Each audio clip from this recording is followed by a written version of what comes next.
अस्सलाम वालेकुम नाजरीन, आप देख रहे हैं JN न्यूज़ और मैं हूं आपकी होस्ट रुबीना चौधरी।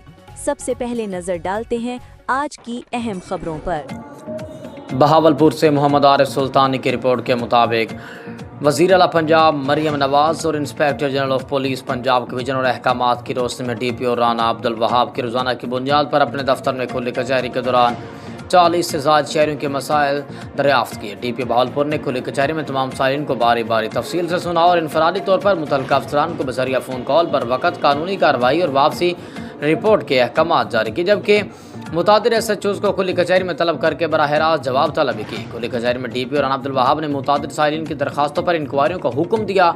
रिकवरी के मुकदमात में DPO बहावलपुर ने तफ्तीशी अफसरान को हुक्म दिया 1 हफ्ता के अंदर अंदर रिकवरी करके मुद्दई मुकदमा के हवाले करके रिपोर्ट जमा करवाएं। DPO राना अब्दुल वहाब ने कहा कि खुली कचहरियों का मकसद वज़ीर आला पंजाब के विजन के मुताबिक शहरियों के मसाइल को मेरिट पर बरवक़्त हल करना और आवाम और पुलिस के दरमियान एतमाद की फ़िज़ा को मज़ीद मजबूत बनाना है। शहरियों ने DPO के इस इक़दाम को सराहते हुए कहा कि उनके मसाइल के